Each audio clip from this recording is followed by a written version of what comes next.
Hey everyone. So Carlsen is currently playing chess on LiChess. I just thought I'd hang out for a bit, watch him spank up some FIDE master. He's currently 6-1 up.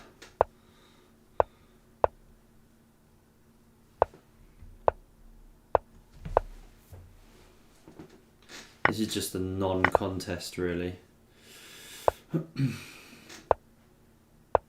I mean, this guy's not even an IM, never mind a GM. Surprised Carlsen even lost a game actually. Although some of these guys are like bullet experts. There's that guy who plays the arena every month. What's his name? It's Munro or Mupro or something. I can't think. I think he's an IM, but he always does really, really well. Real bullet expert.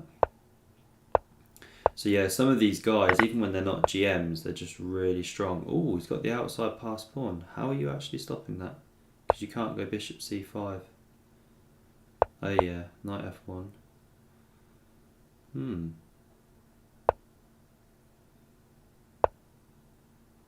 Oh, nice.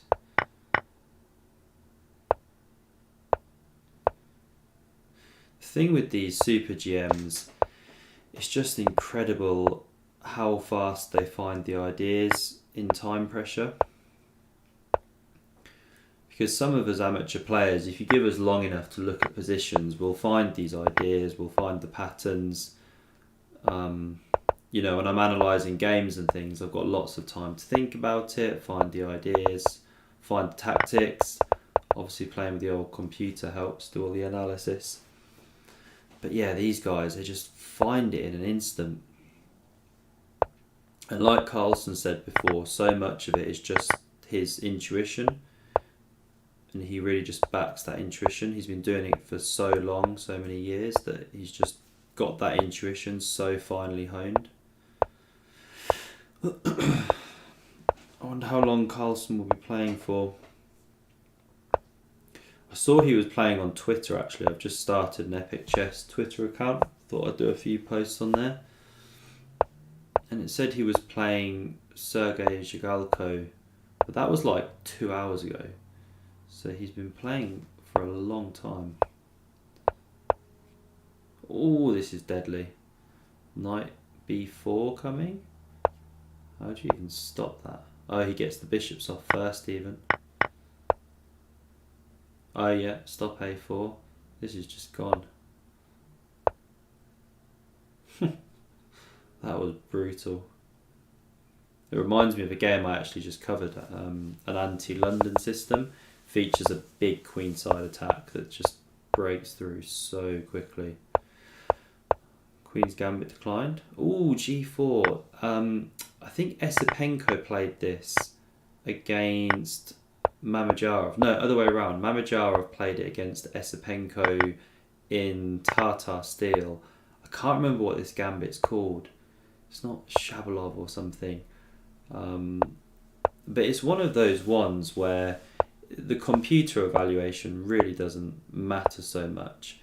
If someone hits you with one of these things and they're prepared, then they're really dangerous ideas, because you just don't see it very often, so no one really preps for them in the same way they do, you know, Sicilian or Roy Lopez, etc. Oh, that's just a rook.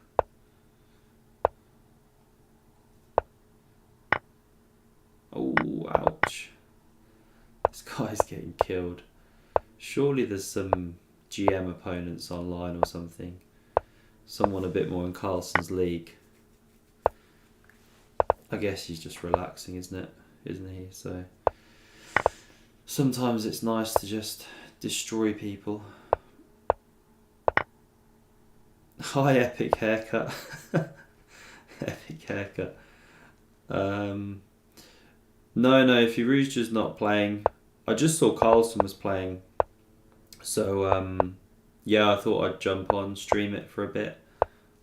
Yeah, I love watching him play. Him, Ali Reza, Hikaru. If they're ever playing bullet chess and I see they're playing, yeah, I just love watching them play. They're that good. I don't just cover Alireza on the channel, I promise. Although he is my favourite player, as you've clearly seen, and I love his games, I love his style. We'll cover some of the other players. We should be finally seeing him back in action soon. I mean, it's just been the strangest start to this year. When you look at how he just absolutely dominated in 2021, I had to look at the year there. Just dominated in 2021, especially the finish to that year, what he did in the European individual tournament for France, just destroying people. It's been a real shame, actually, to not see so much of him this year in the first few months. But fair play to him. If he thinks that's how he can best prepare for the candidates, that's obviously a massive tournament for him. Oh, you're dropping the rook? No. And when I look at his games, oh, nice tactic, that I've been analysing, you can definitely see where there's a few opening bits that he needs to brush up on.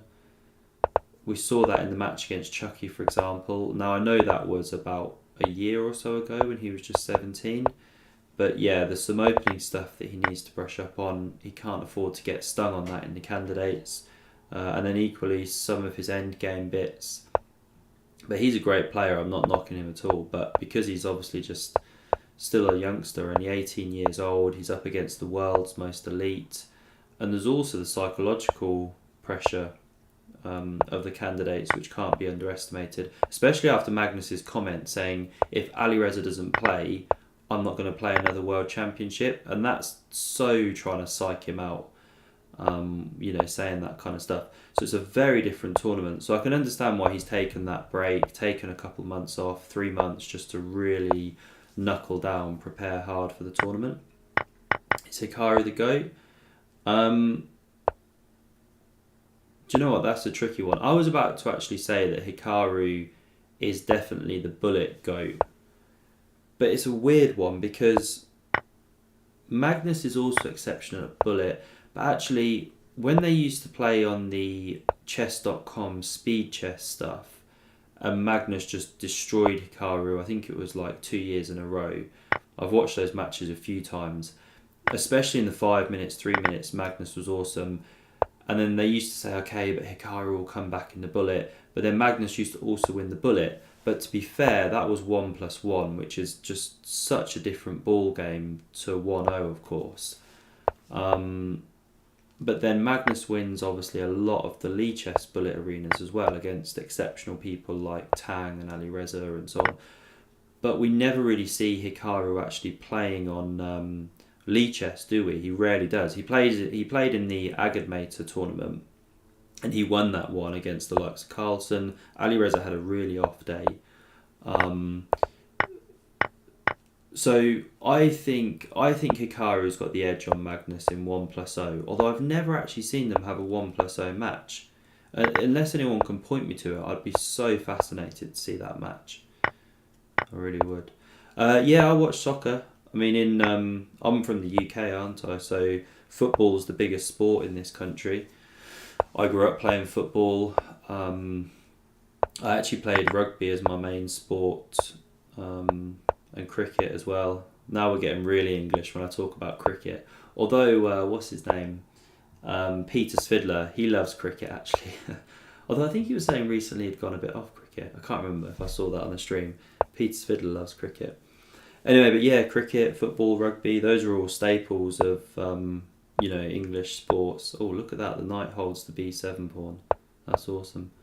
They're our main sports. So, yeah, I definitely like football, or soccer, obviously, as a lot of the other world call it, America and stuff. Oh, he's dropping the knight. Wow. Fair play, Blazing. You won one. I don't have so much of a team. I used to support a local team when I was growing up, and then they lost all their money and they folded, and you know how it goes in sport. In terms of the big teams, I don't have one, but obviously the really big two right now are Man City and Liverpool. Man United have been struggling a bit recently. I think Chelsea are doing okay, although obviously they're in absolute turmoil because Abramovich was their owner, and all of his assets and everything have been frozen. Same as lots of Russian billionaires and everything. So yeah, Chelsea are getting a new manager. I don't keep up on football. I'm not sure if they've appointed someone now. Hi Jonah. No, I'm near London. I live in Bedfordshire, so it takes me about 45 minutes, something like that, to get into London. I'd have to go in every so often for work and things pre-pandemic, but yeah, since obviously the pandemic and everything, I've not been travelling for a while. So I don't go into London much, as you can imagine, but every so often. This is Resigns with that outside passer. How would you stop the checks? Oh yeah, that does the job. What's your idea for a 2,000 player bullet player on LiChess level up? Oh, honestly, the number one thing I would say to everyone, myself included, is tactics. That's pretty much the biggest thing that all amateur players should work on, is tactics. You don't realise how bad you are at tactics until you start doing lots of puzzles and everything like that. And you sort of realise how long it's taking you to solve things and everything like that. But yeah, I've been really working on my tactics recently. I'm about 2250 by the way on LiChess. Although I do find I'm constantly knackered. I've got 2 young kids, I'm doing the channel. I reckon I could be more in around the 2300 region or so if I was playing when I was fresh, in the daytimes and things. I'm always playing at night and I'm absolutely shattered. Anyway, excuses. And the biggest thing I've found since starting the channel is that my positional chess has improved, analysing games every day, but my tactics have been weak. And in my over-the-board chess, that's where I'm actually getting stung. I'm getting into good positions, but then if I'm low on time and I'm looking for tactics, that's where I've been dropping points and things. So I've just been trying to work solely on my tactics, and it's really made a big difference already. I'm looking for those unprotected pieces, looking for weaknesses, everything like that. So yes, it's absolutely the biggest thing I'd recommend, working on the tactics. Second to that is positional chess stuff, but the positional chess side of it is difficult in blitz and bullet, to be honest, because you're just making moves on instinct, aren't you? You can't think too deeply about ideas, so you have to kind of understand the position already. But working on positional chess for kind of over the board classical stuff, that would be my second biggest recommendation to work on outside of tactics. I was going to do a quick video on this actually because I wanted to kind of share this stuff, because back in the old days I'd do the classic thing that most people do where you're on the computer, you're clicking about, the computer's suggesting lines, you don't really know why the computer's suggesting them, and until you actually start learning positional chess, you can't really unlock why the computer's telling you to do certain stuff. And this is a big recommendation, by the way. I've said this on a previous stream. Let me grab this one. Put my headphones back in. Yeah, this book I absolutely love. How to Reassess Your Chess. I am Jeremy Silman. It's just a really, really good book because he kind of writes it with you can't really see that, but it's not it's not tons and tons of chess diagrams. There are lots of chess diagrams, of course, but he's kind of just explaining the ideas to you in a very easy to digest manner. So let's take something really, really simple. What is a bad bishop? And a bad bishop, by definition, is a bishop that is on the same colour complex as its central pawns. And just some simple stuff like that I never really understood properly until I learnt more about chess. I heard people talk about bad bishops, the bad French bishop, but I didn't necessarily know what defined a bad bishop, so to speak. Sorry, one moment, I can't see the moves coming up on screen. Oh, there we go, I've got them back. So I didn't know what necessarily defined a bad bishop, And then you start reading the book and it talks about bad bishops, and it's saying, okay, if you've got a bad bishop, either look to trade it off or look to activate it outside the pawn chain. So a classic example of that is the London bishop. In the London system, that bishop's technically a bad bishop because you put it on f4, then you put all the pieces, all the pawns, sorry, on the same colour as the bishop. So it's technically a bad bishop, but it's an active bad bishop because it's outside the pawn chain. But yeah, you either want to trade bad bishops off, make them no longer a bad bishop by moving your pawns, or activate it outside the pawn chain. So just simple positional stuff like that. The more you kind of start to read about it and learn about it, the more it really starts to help your positional understanding. And I found that I Am Jeremy Silman book to really help me do that in an easy to digest manner. So yeah, a couple number of things are tactics and then positional chess after that, I'd say.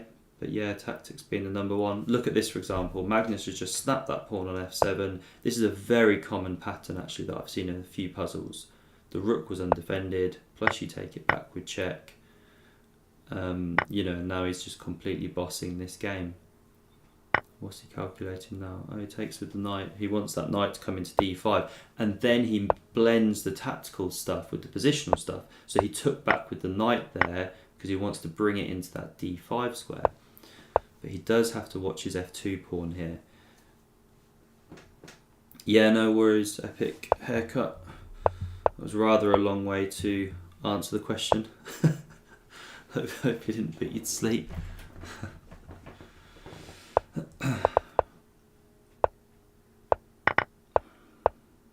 wonder if Magnus is actually in Norway. I mean, it's 10 o'clock here in the UK. They're an hour ahead, so that would make it 11 o'clock for Magnus. Dirty. Yeah, what, the chess, James, or my chess talk, maybe? I don't know. Magnus is just killing this guy. Look at this, 16-2. Actually, he's on 3296, I've just realised. Maybe he's trying to get to 3300. Oh yeah, right, yeah.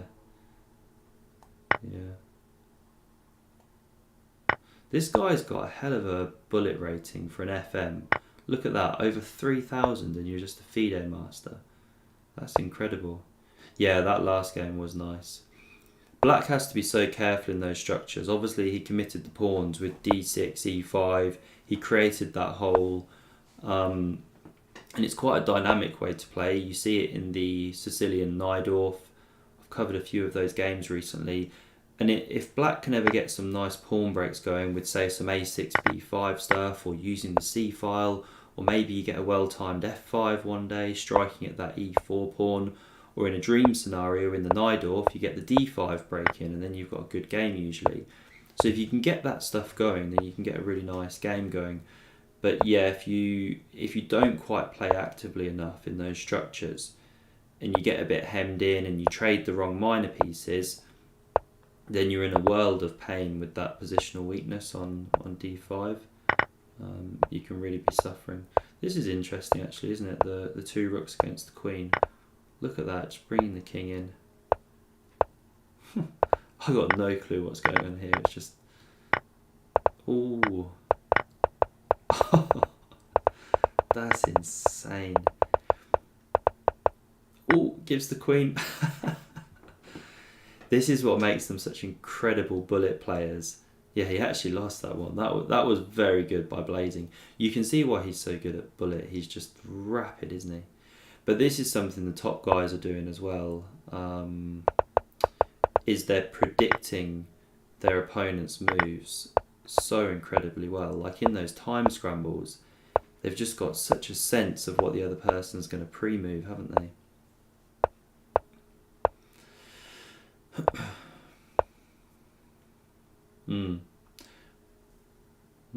It's a bit ugly now for white. Black, sorry. Losing that bishop. Those bishops for white are just absolute monsters. When did you get the username Epic Haircut? Epic Haircut.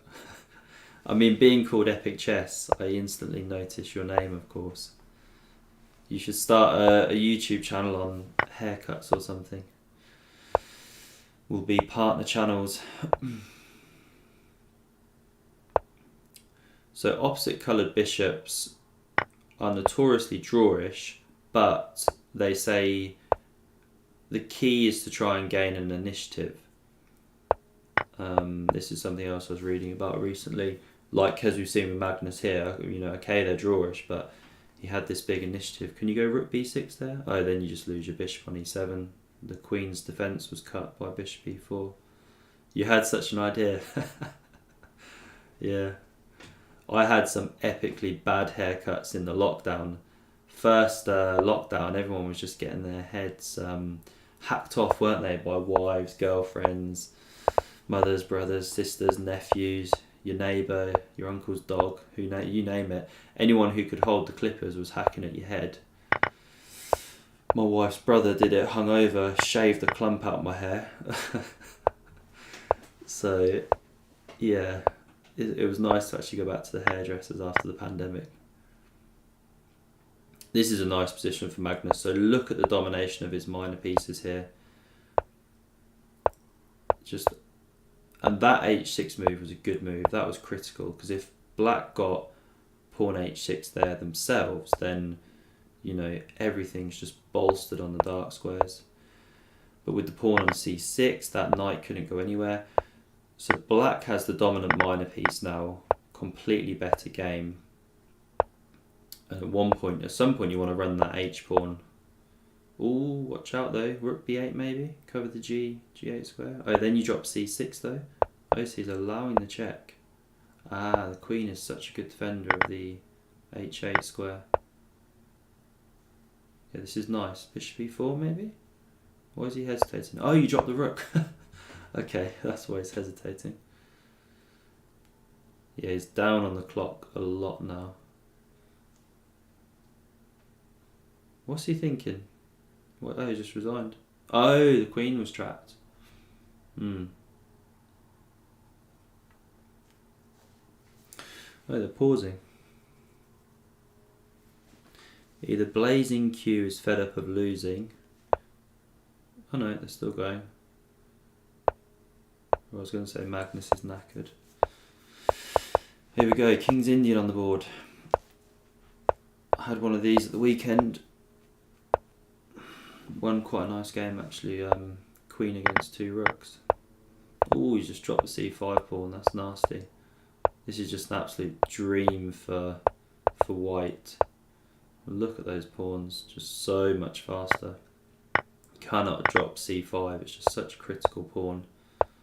Oh, this is horrendous for black.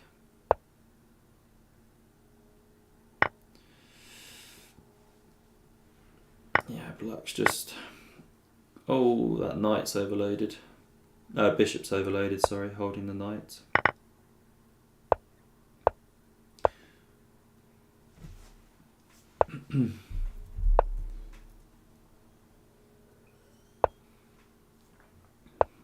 I would say you can never write off black in a King's Indian though, because your king's always under attack. But when the pawn's literally on b7, I think it's pretty gone. By the way, I posted on the community tab just now because, yeah, I was on Twitter. I created this Twitter account and Epic Chess one, and then I saw that there was this thing called Chefable, and I'm not trying to say chessable, and I've just developed a lisp. It's Chefable, like for chefs, CHEF-able, and it took me ages to realise it was April Fool's, which was pretty stupid. But yeah, it was an April Fool's joke, you know, saying that Chessable is now... oh, this is an ugly opening for Magnus. Yeah, Chessable is now... You can't even go f6 now. Chessable is now branching out into helping chefs. And they're going to do a mix of chess and chefs. You get, what was it? You get 3 points for a win, but you can also get points for your food or something. I can't remember. Anyway, it was an April Fool's, but it took me a while to realise it. Oh dear. This is awesome how Magnus has turned this one around.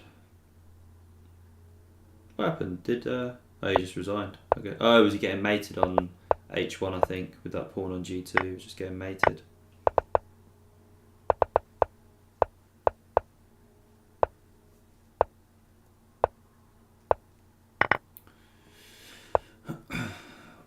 Yeah, once again, this looks pretty nice for Magnus. Knight C4 though. The reason I said that was his rook on the half-open file looks better than black's rooks. F3 maybe. Oh, that was nice. Ooh. There goes your queen. Can't pre-move those. Magnus has hit 3,300. Although I find on LiChess the ratings are about 100 points higher than chess.com.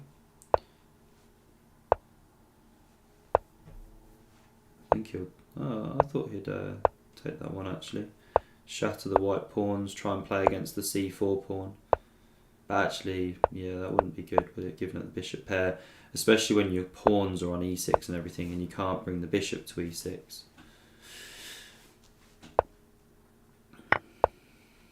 Yeah, that was a blunder by Magnus. He had that hedgehog pawn structure stuff, but he couldn't get bishop d8, bishop c7 in time.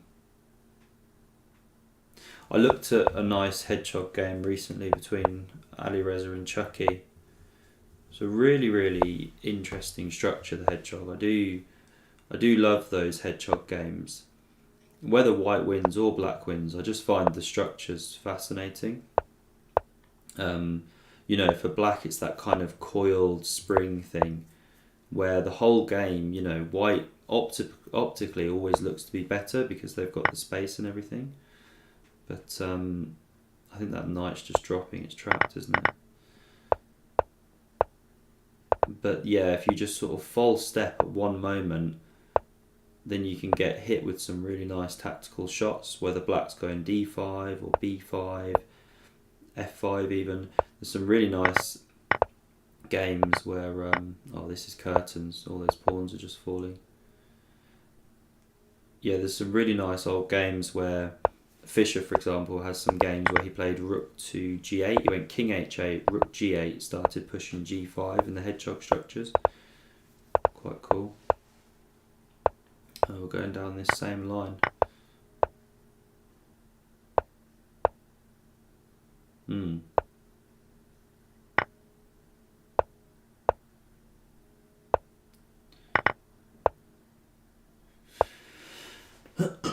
Yeah, you bolster the bishop on d3, but it's not really doing that much from d3 because the white pieces can just kind of play around it. This is really nice for white. Even with the loss of a pawn, it's still nice. You've got that passed d pawn, could get danger. Oh, nice tactic. What are you getting? 2 rooks, queen? Interesting. Yeah, the knight should win. The knight and queen are such a deadly attacking duo. And with those weaknesses around the king as well, this should be good for white.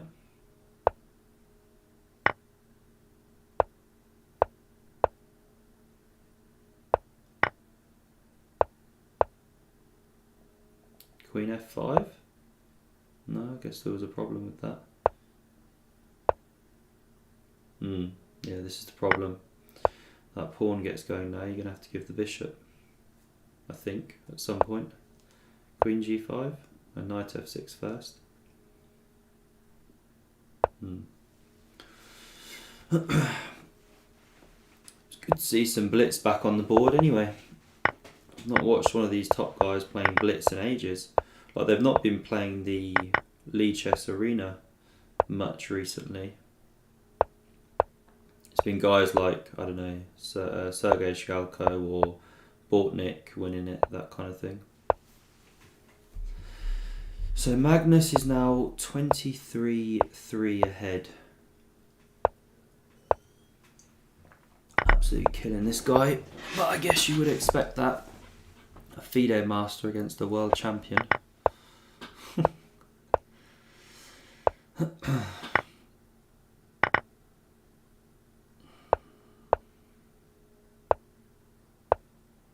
Yeah, once again, this is pretty nice for black. Although that wasn't an ideal pawn to lose.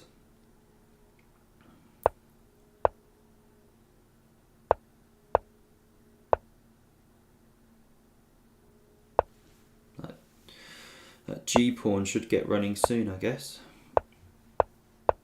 You'll have to let me know if there's any suggested games that you guys would like to see at some point. I've had a couple of suggestions recently of games to cover. Oh, he's losing a knight, but then he's got all those passed pawns still. So yeah, I'm going to cover a couple of chucky ones that people asked for. He's always a very exciting player. I saw Ding was killing it as well in China recently. Went back to number 2 in the world as well. I do think that Ding is the genuine number 2 in the world at the moment. I know I love Ali Reza, of course. And I think he'll soon be the genuine number 2. I think he'll be a world champion one day. Oh, there goes your rook. Why is white not taking that pawn? Yeah, you had to do that. Yeah, I think Ali Reza will be world champion one day. Outright world number 2. Who knows, maybe even world number 1 one day. But yeah, right now I do think Ding is the genuine number 2. Really showed his class in China recently, although there were quite a lot of weaker opponents, but still, it was impressive just to keep winning those games. Carlsbad structure, I've played this a lot myself. Bishop d3 or queen c2. Yeah, and this knight g2 stuff, this is where it can be quite dangerous for black, although black's played it well. Oof, those dark squares look horrible around the black king. This is nasty.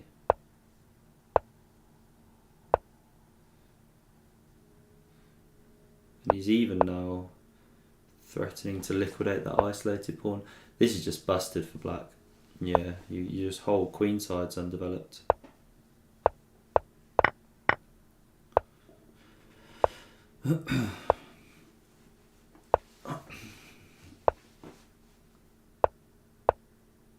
It's such a shame that this isn't Magnus Ali Reza.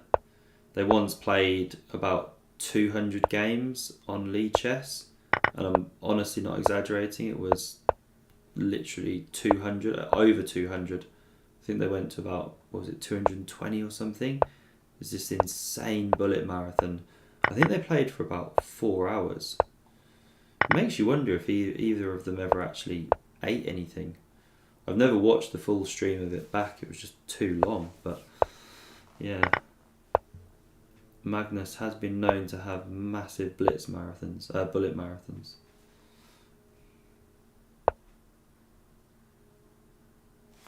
How many people are in the Spectator room on LiChess? I'm just going to have a quick look.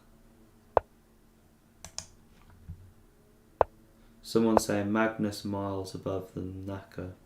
Hikaru is clear in bullet, stop it. Okay, people are debating right now whether Magnus or Hikaru is the bullet goat. Yeah, I'm really curious about whether or not Magnus and Hikaru ever had a bullet match. I know they did some 1+1 stuff, as I mentioned earlier, but I'm not aware if they ever did. What's it called? 1+0.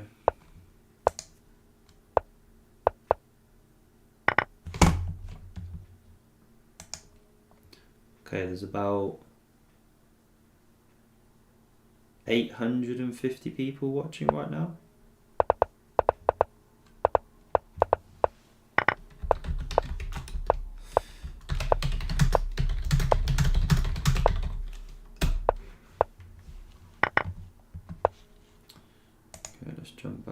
stream.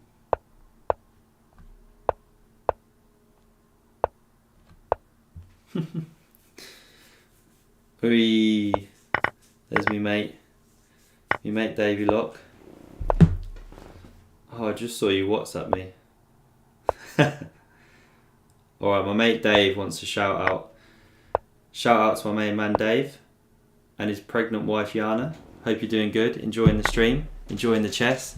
This is the world champion Magnus Carlsen playing against a FIDE master. Not quite a grandmaster, which is why he's getting his ass kicked. But he's winning the odd game.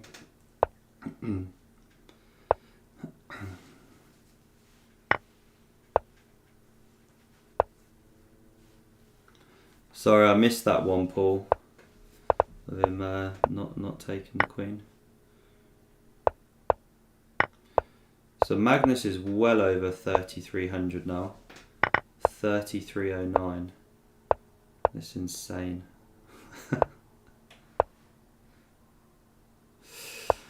Okay, what's he going to do here? Queen's off the board.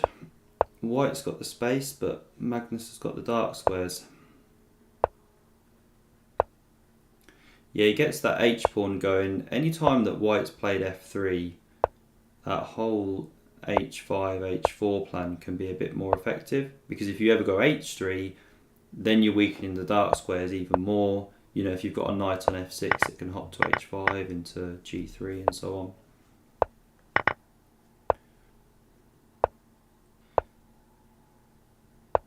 Yeah, that's a nice move. So White's a bit better here, I'd say. They've got that better knight on D5. What's all this crap you get on streams at times? I don't even know how to get rid of that rubbish in the... How do I remove that? I don't know. What happened? Magnus...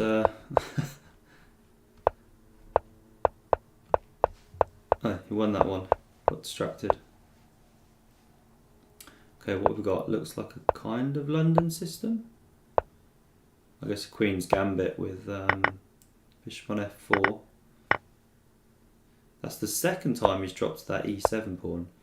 He really needs to start pushing E6.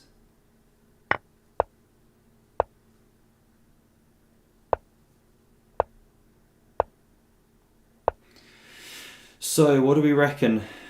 Is Magnus going to play till midnight? We shall see. In fact, if he's in Norway, he's only 40 minutes off midnight. Well past bedtime. Oh, now he's going night retreat.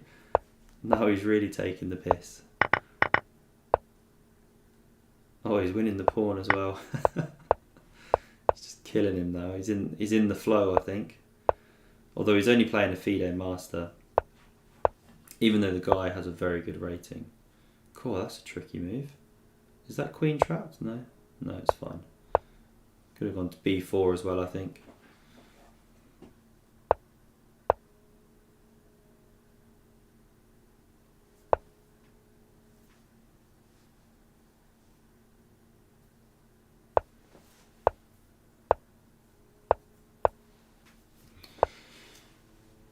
Someone was asking me about soccer earlier. Oh, I'm getting challenged by Mohammed. Played that guy yesterday. He was a decent player. Sorry, Mohammed. Can't play right now. Streaming. Yeah, my mate Dave on this stream, he's a big Man U fan. So he'd be a better one to talk to about on soccer than me. I've not really kept up with it in recent times. Where's that queen going?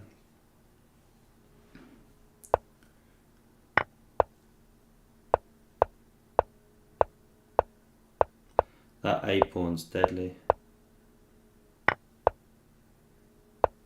Although Magnus is an entire rook down, I just realised. Yeah, now what do you do? Oh, yeah.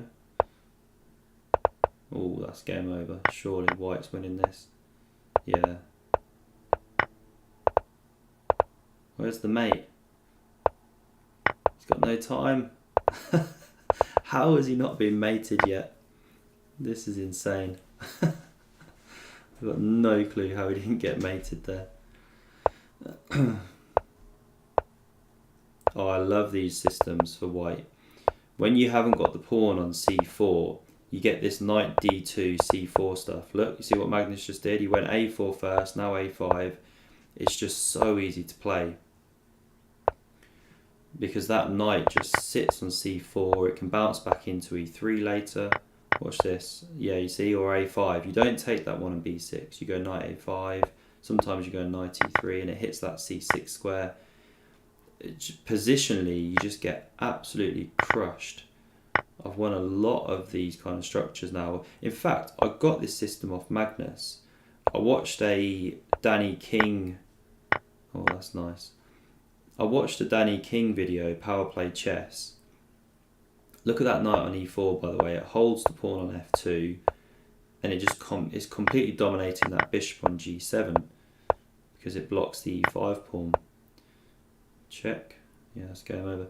Yeah, I watched this video on Power Play Chess by Danny King, and he actually covered a Magnus bullet game just for a bit of fun. I can't remember what the tournament was that Magnus had played it in. But in that game, actually, the game he covered was that very system that we've just seen, where, you know, white gets that d5, e4 pawn set up, but without having a pawn on c4, and the knight spins around from f3, d2, c4, you go a4, a5, and it's just crushing. It's just so easy to play. What's he just lost there? A pawn, yeah. And you often play f4 as well to stop any pieces coming to that e5 square, depending on the setup and the structure that black's got. But yeah, it's a really intuitive system. That bishop d8 was nice.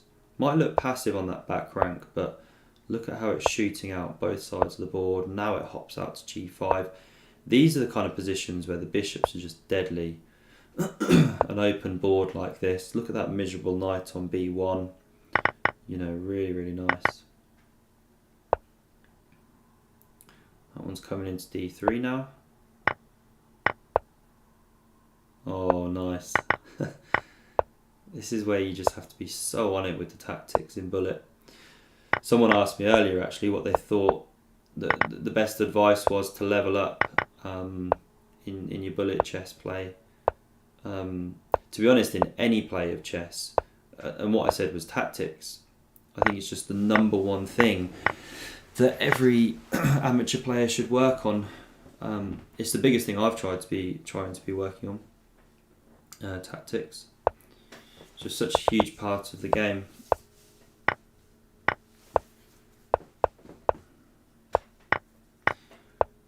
And I find that the most beautiful masterpieces have that perfect blend of tactics and strategy, or another way to say strategy in my mind is positional chess.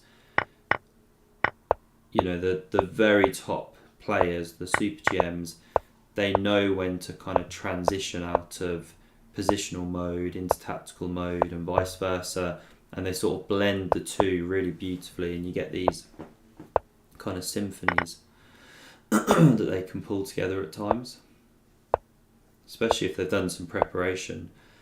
Some of the preparation we've seen in recent years is just insane, you know, with the advent of computers and everything, and especially some of these AI ones. Another tactic there,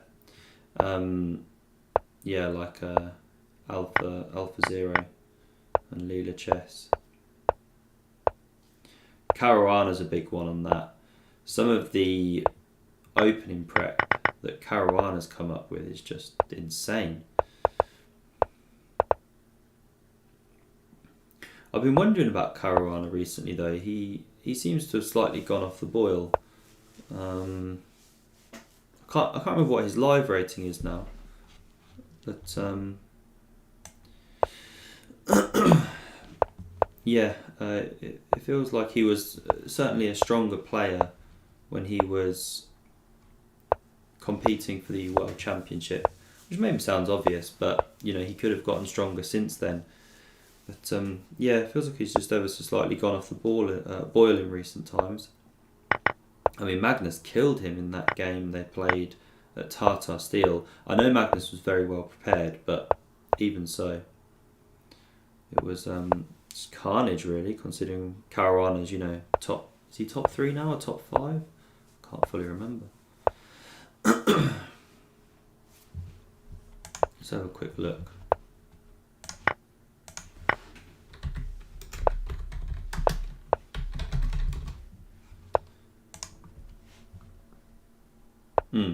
Caruana's number 4. Magnus, Ding, Alireza, Caruana. Oh, then Iranian's at 5. Iranian's doing well. Naka's up to 11, plus 9.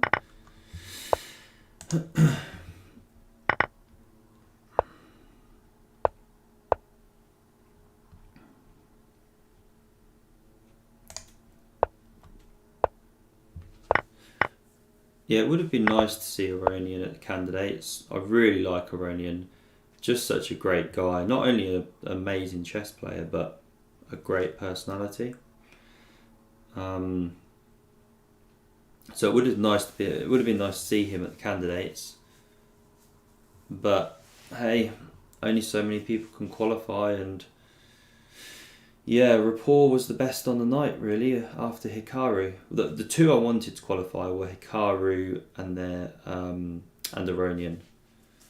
But after that, if Iranian doesn't qualify, would I have picked Rapport or Wesley So?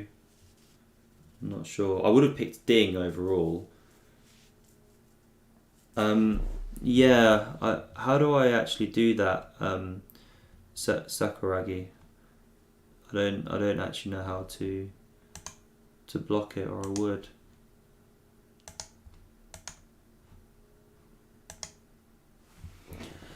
I'm not the best streamer, I'm afraid. Oh, didn't mean to click that. I've clicked the 3 dots next to it. But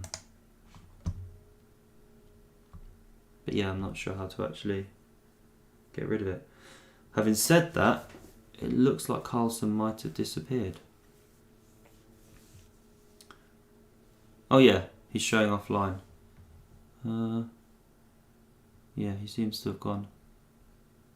Oh. Well, okay folks, I guess I'll probably wrap it up there. Apologies if you literally just joined in for the show.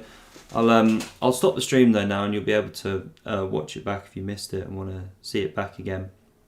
But yeah, thanks very much for watching. I'm probably going to get some sleep now. It's about 10:30 here in the UK, so yeah, I'll get to sleep. Yeah, thanks for watching. Hope you enjoyed that. Watching Magnus destroy someone. What was that? 33.5, 3.5. I guess he's ready for bed. It must be nearly midnight in Norway. Thanks a lot. Speak to you all soon.